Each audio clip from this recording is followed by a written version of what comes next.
Welcome, I'm Bastet. I'll be running your operation. The project's official name is the Adventurers' Research of Abnormal Civilian Experiences, or Project Arrowace for short, to investigate the unusual occurrences that have been happening everywhere recently. I've hired you all for your indisputable military prowess. I'm going to be honest, I think we should run. Your academic expertise. I don't know, I'm not a wizard in real life. And your hands-on experiences. Tentacles belong in the ocean!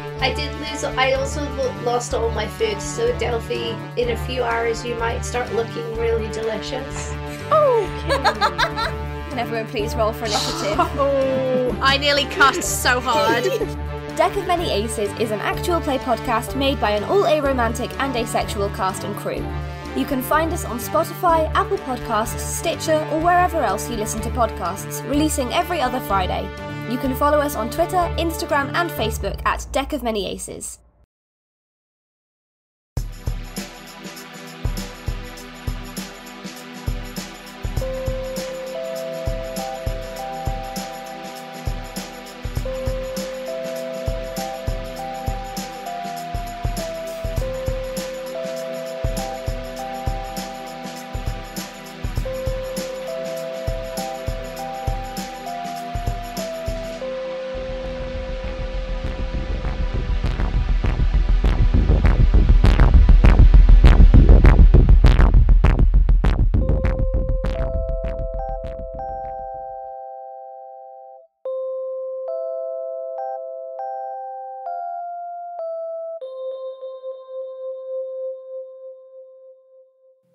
Life's a game, the world's a stage, and we are merely role-players, where theatrical people play role-playing games. My name's Matt Boothman, and I'm your compere for this Backstage episode from Vigil, our main house production. I am joined backstage, first of all, by Alex. Hello, Alex. Hello, how are you? I'm very well, thanks. Which merely role-players things might we know you from, Alex? Myriad merely role play things. Last thing I did was Vigil, Graham. I don't think I've done any of the recent studio productions. Time is very bendy, and it's possible that by the time the audience is hearing this, they'll have also heard you in a game of Fiasco. Ooh, this is true. Yeah, that is due to be lined up. Yeah, at time of recording, we have not yet played that game, but we may have done by the time this goes out. And we are also joined here backstage by the subject of today's character creation episode. Welcome, Marta. Hello, hello. Marta, we're bringing you into the Vigil universe. I know. I mean, it's a risk. But it's your decision. Can you remind the audience what other merely role players productions they might have heard you in? Sure. I was in the Andromeda Ward, I think most recently, for a Christmas special. And then before that, we were in the one-shot... Why can't I remember the name of the the first Nova? There we go. You were the titular character. Were you the first Nova? I was, yes. I should add, I am severely underslept. It's not like I, didn't care or anything. No, you're right. Yes, the first Nova, which was my first sort of like full-on session that I did with you guys, which is good fun. Very strong start. And, yes. We thought you've cut your teeth in the studio. You've shown your stuff, and we thought we'd bring you into the main house. Well, you're allowed. You're allowed. You're welcome. You can now come in. Thank you very much. Do I get it like a little card or like a pen or anything? We'll outfit you with a lanyard so that security knows that you're supposed to be in here. Wonderful. Yeah. Great. Look forward to that. So Vigil is, of course, our Monster of the Week campaign. And so your character will be using one of the Monster of the Week playbooks. Can you tell us which playbook you've decided to pick and what about it kind of drew you to that one? Well, as Matt is aware, I had a bit of an issue picking one. Making choices is maybe not my strongest suit, so that will be interesting. But in the end, I think I will go with the Searcher. It's interesting. It's very different to the sort of characters I generally pick. And reading through the playbook, I was really inspired by it. And I came up with a character fairly quickly. So I think, I don't know if it was the playbook or my own imagination or like a catch-22 sort of situation that was going on. But it just like worked together and fit in very nicely. So in the end, I decided, well, I'll just follow my gut and go with the playbook that most quickly and most richly inspired me. That's great. Yeah, sometimes just elements in these playbooks can just catch on ideas that you didn't realize were bubbling in your head, right? Mm-hmm. And kind of bring them up to the surface. Yes. Always follow your gut. Oh, for me, always follow your gut with these sort of things. Helps. Yeah, that's true. I don't know. Yeah, I don't know why I was thinking about other stuff that was unrelated to this. What's the game? The man, because I was describing, we'll get into it later on, one of the aspects of the character, and it's like less Stranger Things and more Alan Wake. That's the one.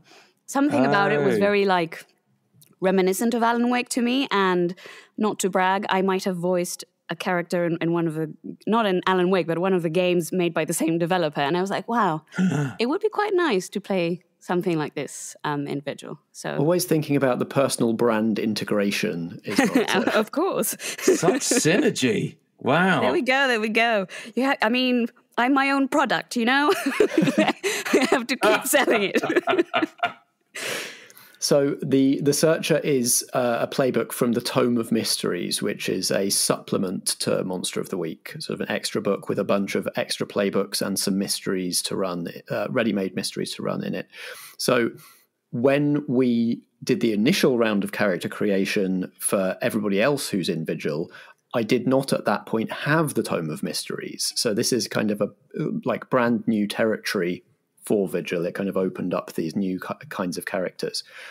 And the Searcher is kind of like the key to the character is it's like somebody who had a supernatural experience and at some formative point and has been kind of chasing after it or carrying on researching that kind of thing ever since.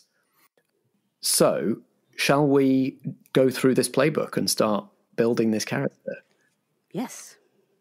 I've said this a few times before, but it's been a while since we did one of these episodes, so the audience hopefully won't be sick of it anymore. I think it's very ambitious that these playbooks always start by suggesting that you pick a name before you do anything else. Having said that, do you have a name in mind? Not quite yet. That might be the one thing. I haven't really.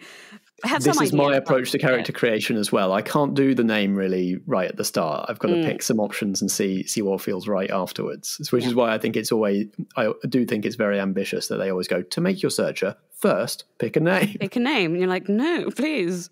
Unless I give it the same name I gave all my video game characters, which is an option. I might do that actually. Which is, if we can have that? Storm. Storm, amazing. It's usually Storm Silverhand.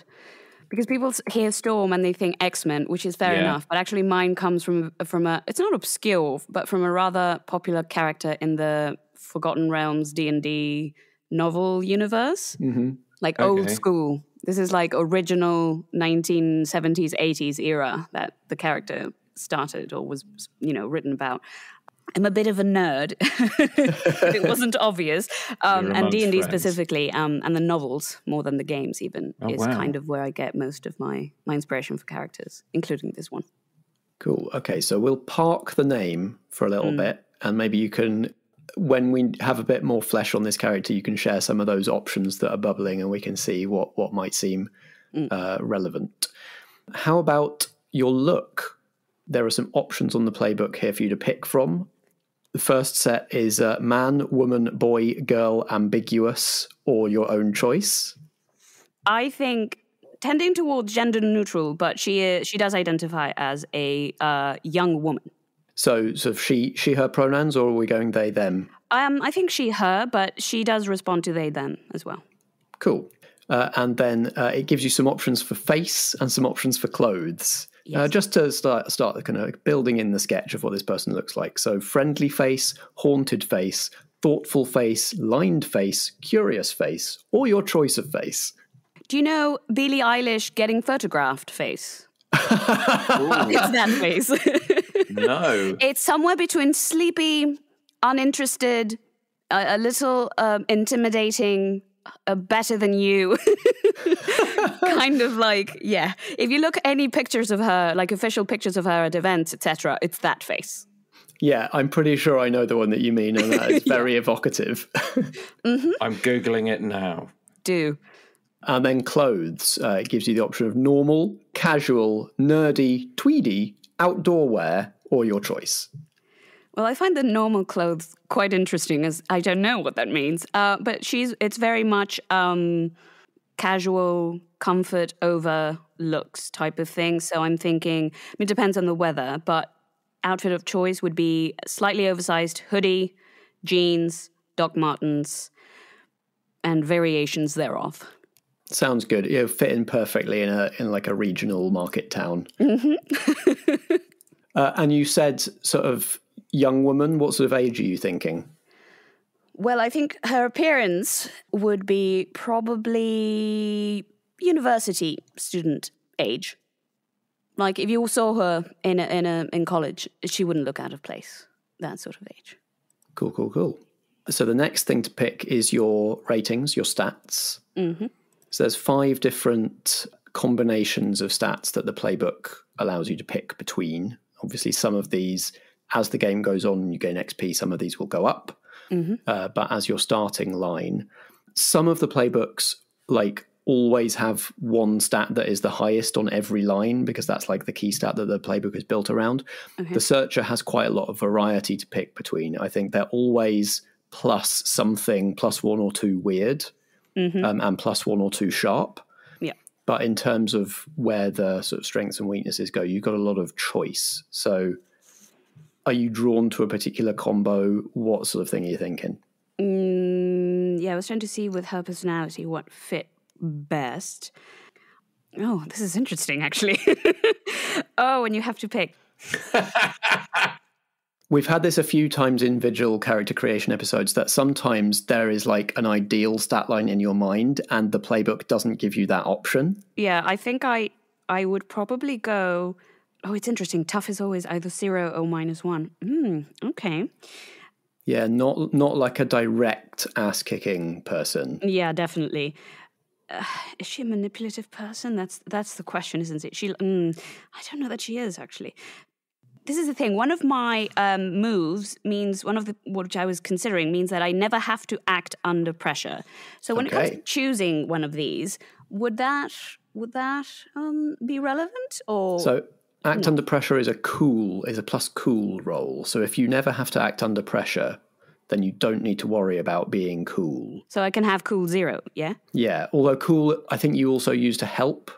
If you want to help other people. But, the main thing that you want cool for is acting under pressure. No, I feel bad. But no, if I'm honest, I think then it's the last combination, which would be charm 1, cool 0, sharp 2, tough -1, and weird +1.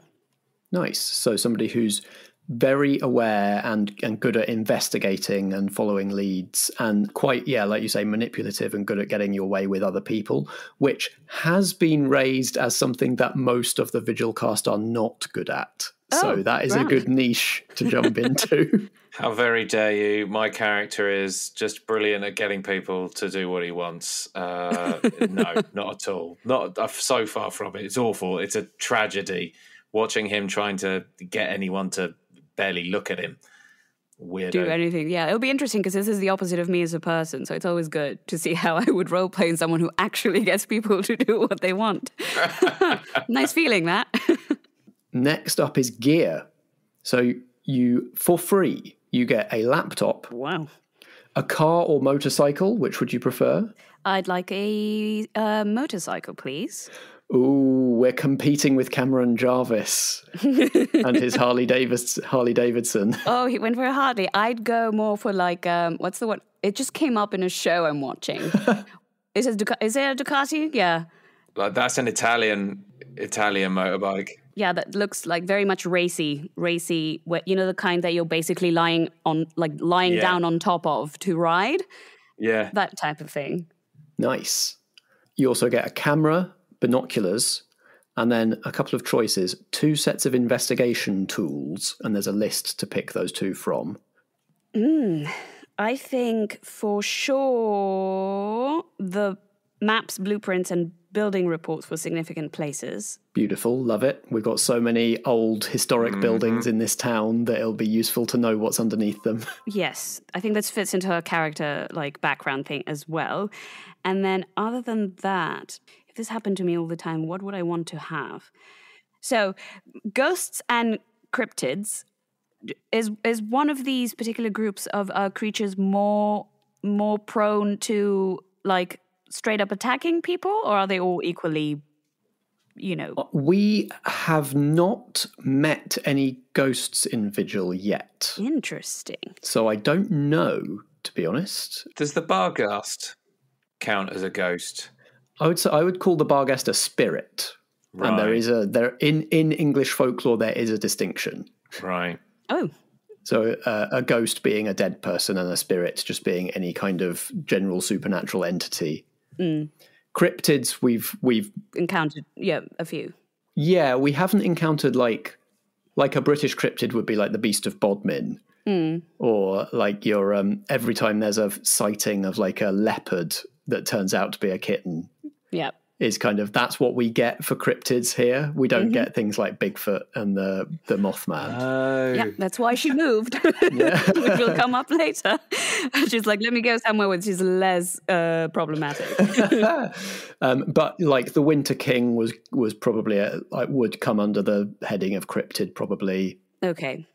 Well, then, just to fit in, because I think honestly, she'd go with the historical. She's a nerd. Historical documents and witness reports. So she's got the info basically. Beautiful. That's very on theme actually, because like so much of this, obviously, it's about kicking monsters up the behind, but it's also about like memory and the things that your community forgets and all that kind of thing. So it's, having somebody who's keyed into the history is going to be great. Yep. And then finally, in terms of gear, you get 1 self-defense weapon. And again, there's a list to pick from. These are quite funny. I think just, for her, it would be martial arts training. Cool. Definitely. So that is counts as a weapon with the stats 1 harm, hand, innocuous.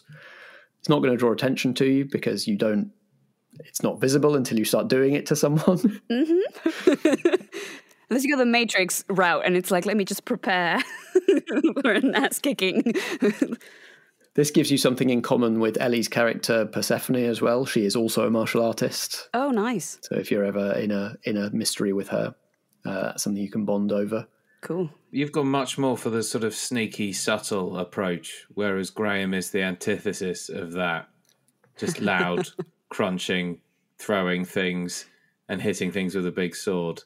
So it's always good to have a bit of a juxtaposition there. Yeah, they balance each other out. That's the best thing to have in a team, a bit of everything. Graham looks incredibly unthreatening until he's cutting you in half. Ooh. He's great fun. That's amazing. Or throwing a bench. I look forward to the characters meeting. It'll be quite even the personality. I'm like, it's going to be an interesting mix.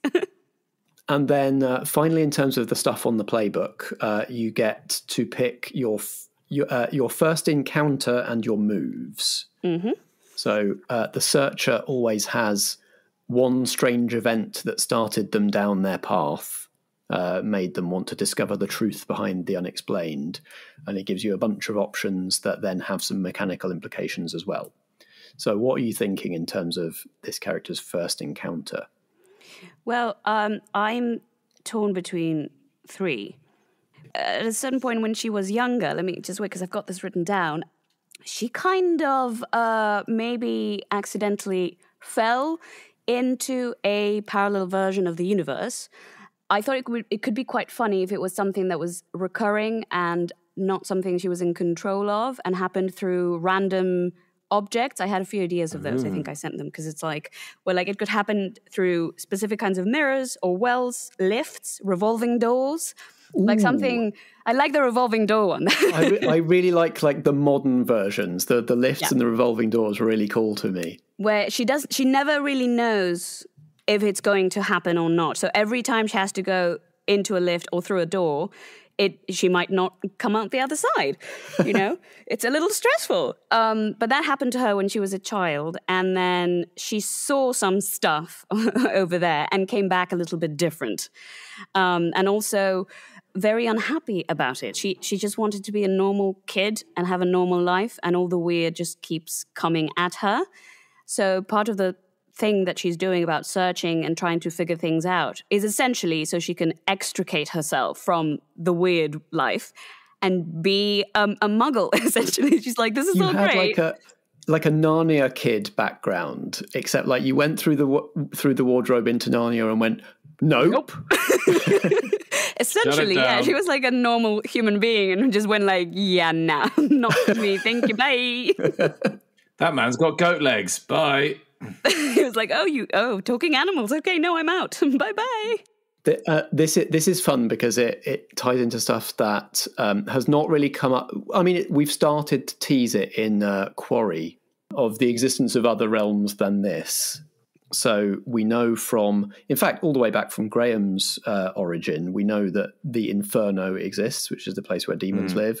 Mm-hmm. From Briar and from Vigil Quarry, we know that the realm of Fairy exists. It's where all of the posh aristocratic Fae live, who don't like to live in our forest. And there are other realms that I have in mind, which are all sort of, you know, how there are versions of a place in people's minds, in like the community's minds, that don't really exist. Like when people think back to their childhood and they think back to like the imagined childhood version of their home, yes, that never truly existed, but they feel like everything was better then. Mm-hmm. What if that was a real realm you could go to? Yeah, and then sort of extending from there. Have you watched? You probably have. You know The Labyrinth? Yes. Yeah. When she goes back to her room and it's in this like, is it like the dump, right? It's the trash lady, and it's just horrific. I found that so disturbing the first time I watched it.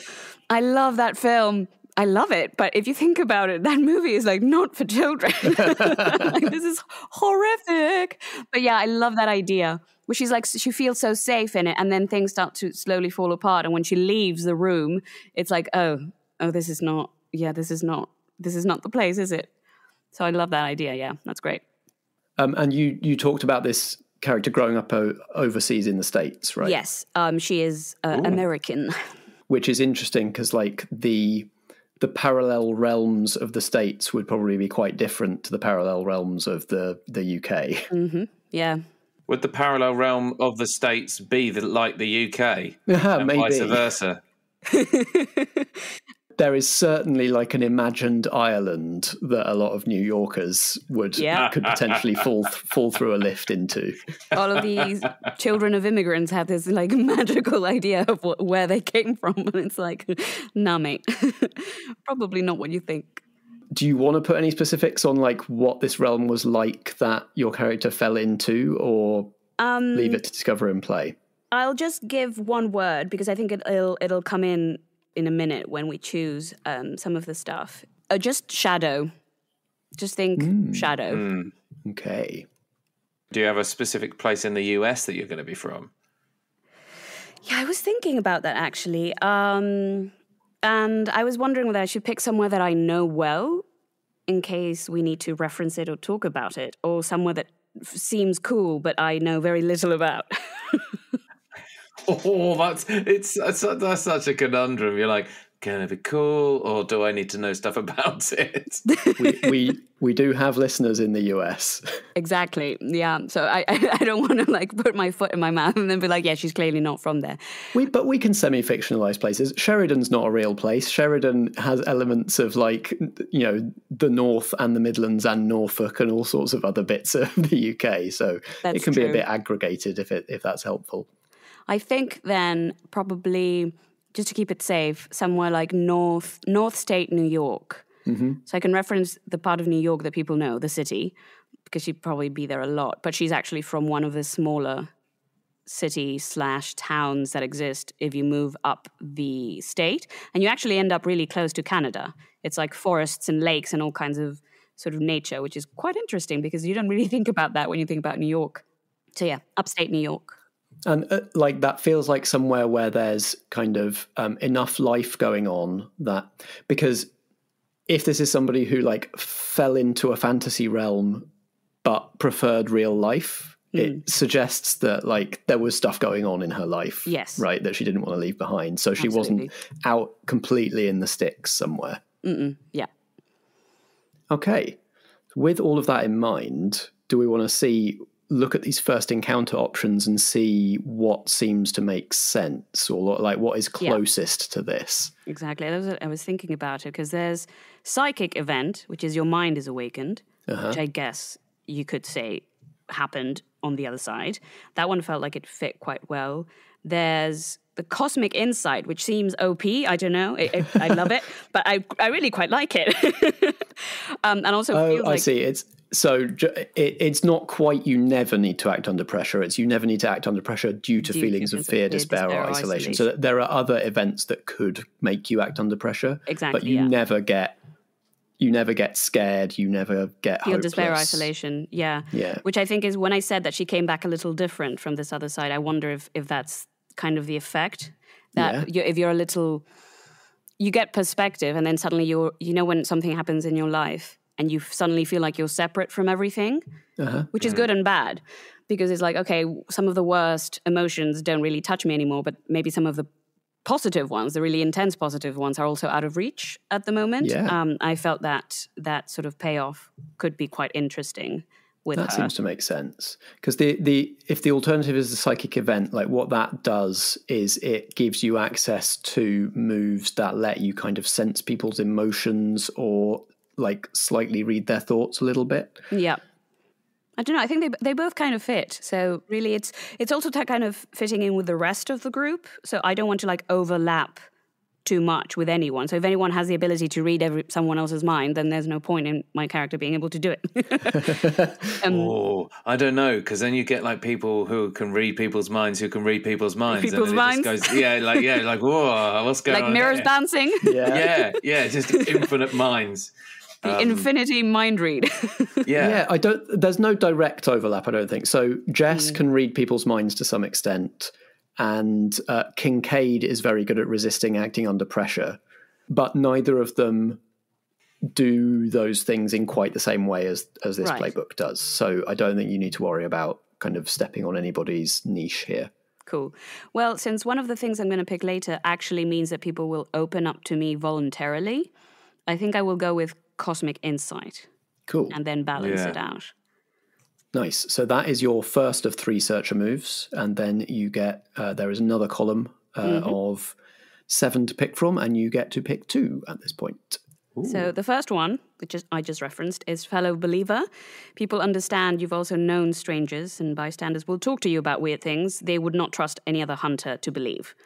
Brilliant. Just feels the whole thing of this girl wanting just to lead her normal life, and just people coming up to her and telling her weird shit. And she's like, grand, do not care, bye. Please leave me alone. And you found your way to Sheridan. That's so unfortunate. Yep. I'm so happy that you are picking a move that is going to piss your character off every time it comes into play. Every time.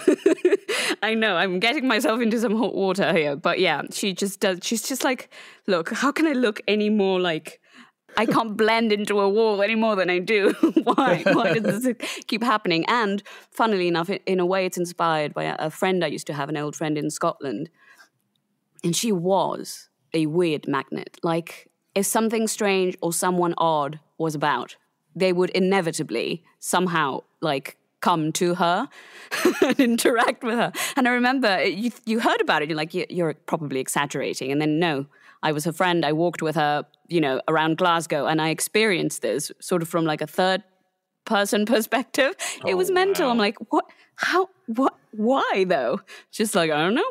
It's just weird things just come to me. I'm like, just got one of those faces that people are like, I want to talk to you. Yeah.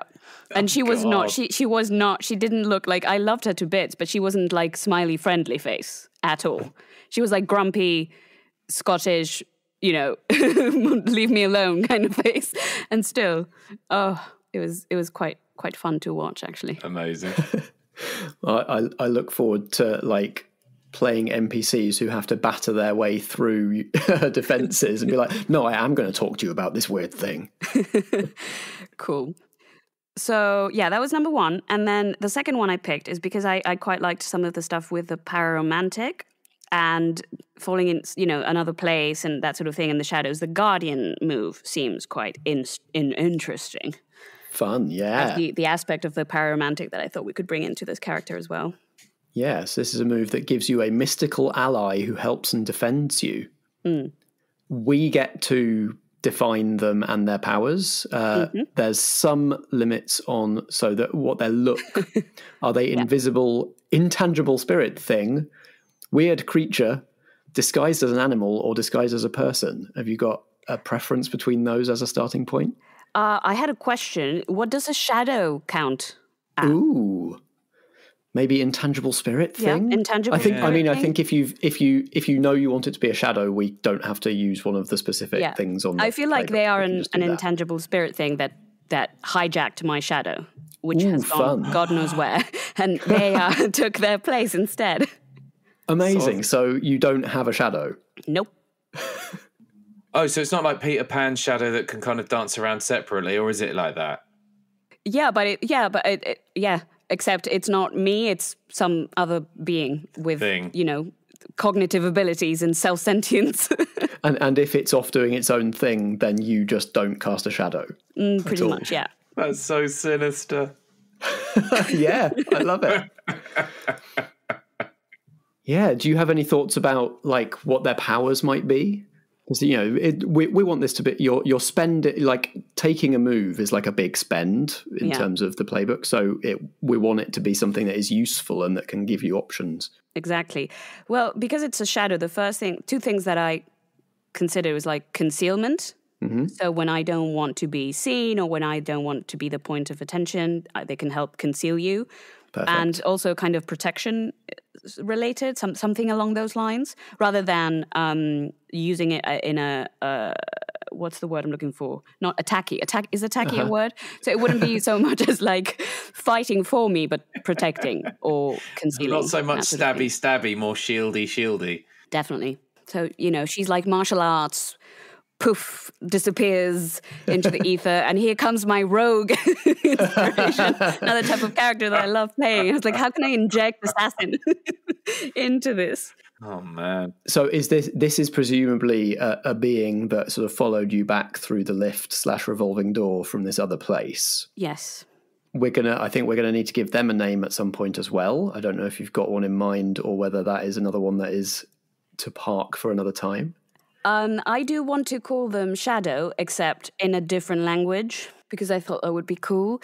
And just to bring in a bit of my Spanish roots, we'll just call them Sombra, which is shadow in Spanish. Okay. And a conversation that... So I've had this with Ellen about her character's kind of supernatural companion. Do you want to play this Guardian, or is it going to be... or am I going to play it? Well, this is the thing. If I was a little more experienced in this type of game, the Monster of the Week, etc., I'd be happy to do both. But since I've never played this or with you guys, maybe I'll leave it to you. Yeah. And then you can be like, okay, let me just help guide her when she's totally lost and doesn't know what the hell to do, which is also very meta and appropriate. We will remove the pressure of making you talk to yourself alongside all of the other things that you must keep in mind. Good. Grand. Nice. Okay, that is the playbook pretty much done. So there is a history section on there, which is for establishing how you know the other characters, but we will do that when we actually get to a table to play a session. Grand. And the only other thing to sort of be aware of is the Searcher's Luck move. Mm-hmm. So you can spend luck to turn a roll into a success when it wasn't before, or to avoid all harm from a single injury. Okay. And whenever you do that, as well as that effect, something to do with your first encounter is going to come up in that session. Right, okay. So it's effectively like you spend luck, you get a success or avoid an injury, and your backstory is suddenly relevant. Right. Do you need any more backstory to like how she ended up in the UK and all that, or do you want to save that? We can do that now? I think this is the time for it. So you were born in the States, had a weird experience in the States, but when you first appear in this story, you will be in Sherrydown, UK. Exactly. How did you get here? Well, she's a transfer student. So she was looking for universities in what seemed like harmless places in the UK, away from like big hubs and all that sort of thing. And she's ended up, I think, maybe boarding with a foster family, if that's a thing that happens, in Sherrydown. I don't know if there's an established canon university in nearby, or we can make it up as we go, or we want to use one. There isn't yet, but now there is. There you go. So she thought she would be safe coming over, being like, yeah, I'm just going to live with a nice, typically English family. Maybe her, I think, potentially, like most white Americans, she has roots somewhere in the British Isles. And she figured, it'll be nice to go somewhere small and not crazy. And then she ended up in Sherrydown. It's like, oh, great. This is wonderful. But she is kind of tied down there because, again, has a boarding family, and also, she's paid for uni. And so she has to like finish her studies before she can like pack up and go. So yeah, that was mainly my main idea of how she ended up here.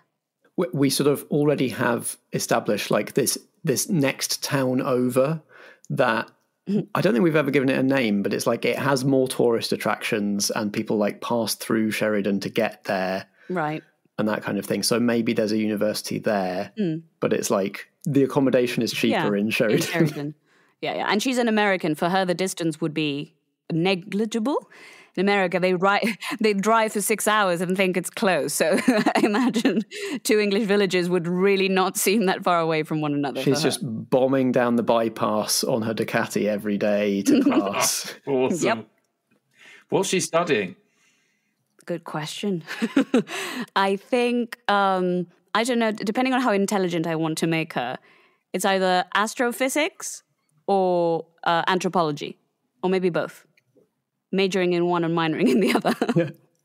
I love that because it means that all of the historical documents and maps and blueprints and things that you have as part of your gear are just a side thing.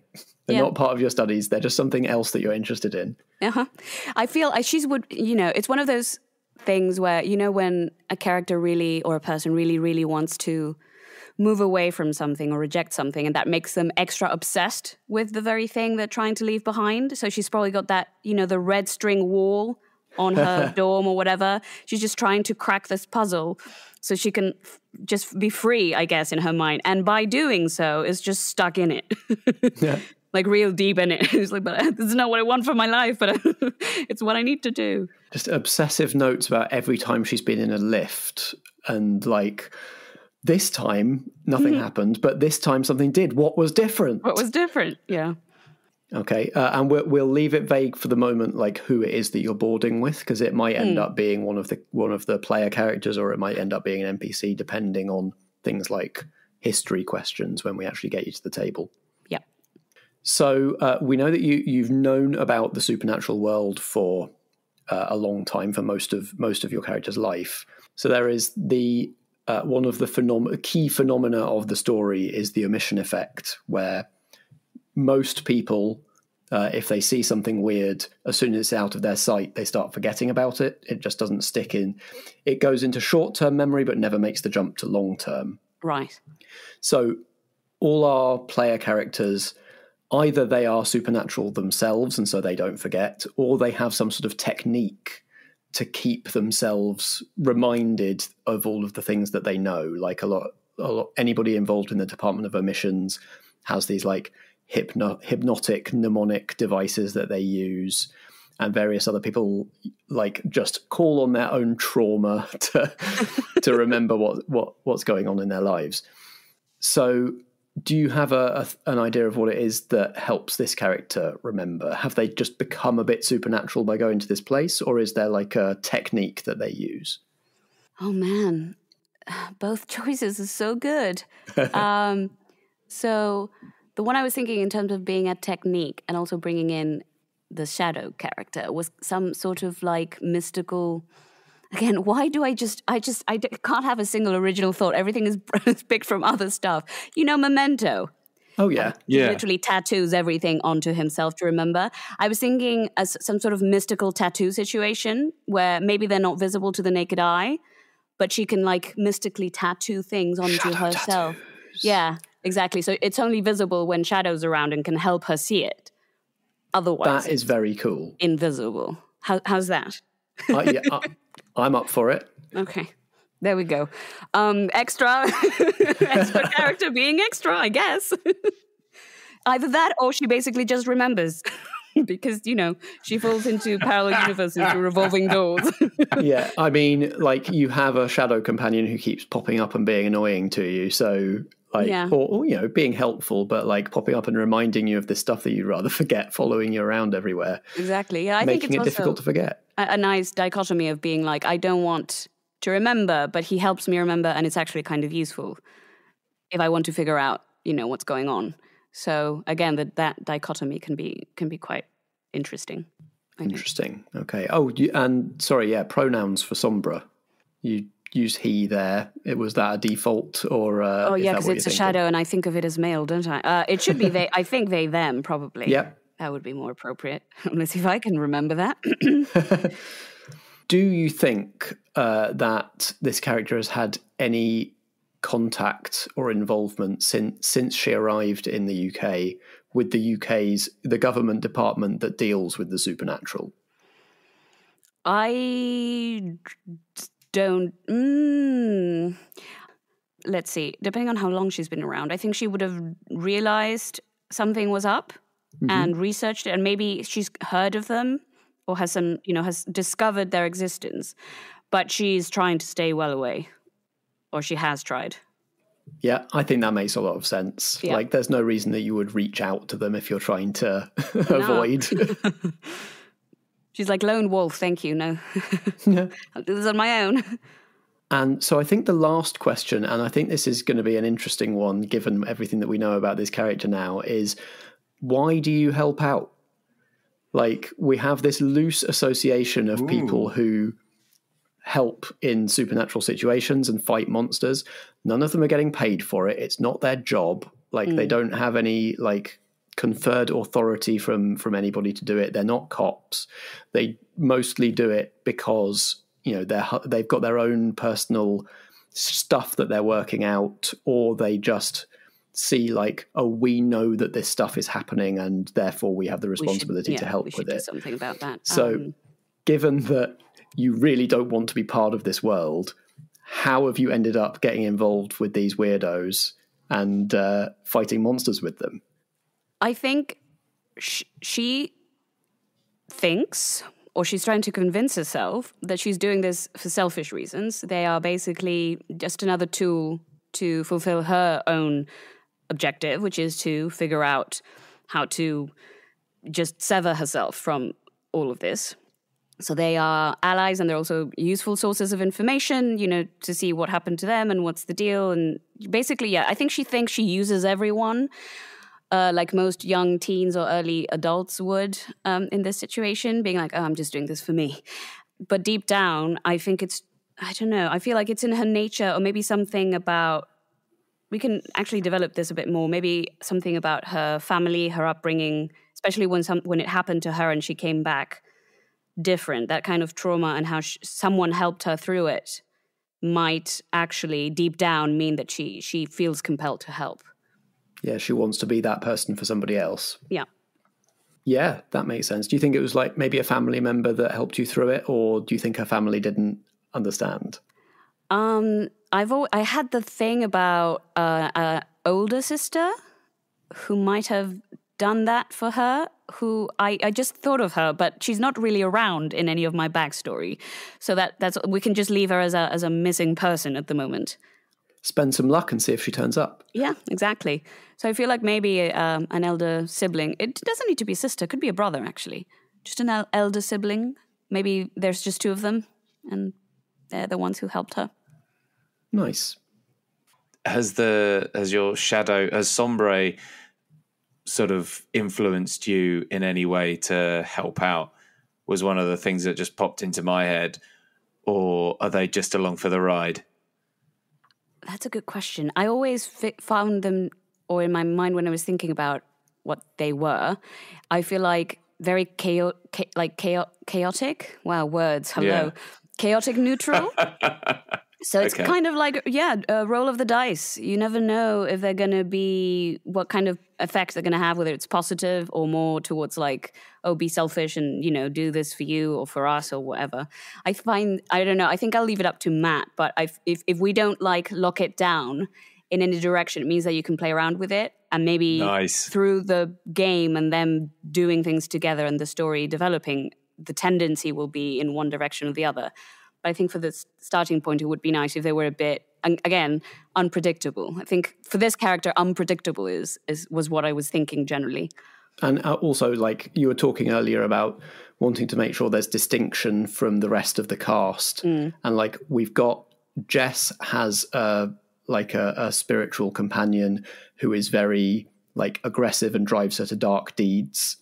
So like we don't want this one to be another kind of like dark conscience, like devil on your shoulder. Right. Yeah. So it can be, mechanically speaking, in terms of how it's described on the playbook, it is going to be more helpful than not. Yeah.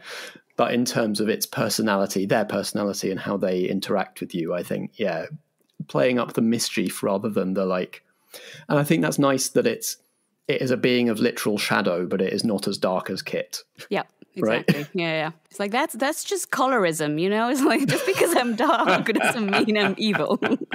You know what I mean? I like the idea of it being irritating. That amuses me greatly. I can imagine them just being like, it's been this many years. Can you not just accept that this stuff is happening to you? Why do you keep trying to pull away? Like this is your destiny. Maybe that's why they followed you. They feel like that you have a mystical destiny. Yep. But they're trying to push no, you I towards. Don't. I'm so normal. Oh my God. Please. Yeah. It is my job to shepherd you to your cosmic destiny. Yeah. This like annoying little, I don't know. I also feel like the image of this personality to me always comes back as, that cat looking at its owner and just slowly moving their paws and throwing something extremely valuable off the table. And then just going like, okay. And you're like, but why? And you're looking right at me and you're doing it in slow-mo. So you know what you're doing. Why? Doing what? Do I love you? That is a very useful point of reference. I can work with that. Yeah, that sort of, you love them, but oh boy. Just want to punch them in the face sometimes. So I think that just leaves us with it only leaves us with names, which are obviously super difficult. We don't have to do them now, but we need a name for the character, and I think we should name the university as well. Mm-hmm. But unless you said you had some options that were maybe cooking for the character's name. Yes, and I actually, just in talking with you guys, ended up picking one when I reminded myself, as I was saying, of how to reference this character from the books that I always use. Rather than naming them the same, Storm Silverhand, one of the things, she's a member of the Harpers in the books, which is a group of good doers, I guess, kind of like the Avengers before the Avengers. So I know Harper is a name, right? Yeah, it is. It's usually used as a name, so she can be Harper. Brilliant. And then for the university, I might actually need your help because, again, I might not be the best person to begin a British university name. Because we haven't named the town it's in, but the county is Brackshire, so it could be like that. That sounds pretty cool. Yeah, Brackshire University it was probably a polytechnic, but we don't have those anymore, so it would just be Brackshire University, I guess. Yeah. There you go. Cool. Yeah, you're a student at Brackshire University now. The shit. that name, though, yeah, it opens itself up to some interesting wordplay. Brilliant. Well, congratulations, Marta. You are now ready to play. Yay. Woo! Woohoo!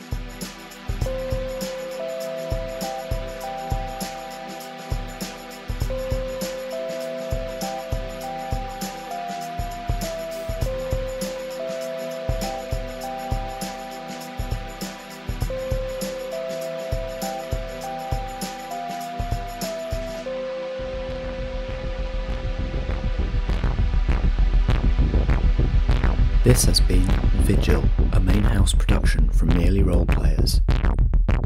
It stars Natalie Winter as Gwynned, Marta da Silva as Harper, Ellen Gould as Jess Butterworth, and Chris Buxey as Calisterius Softbinding.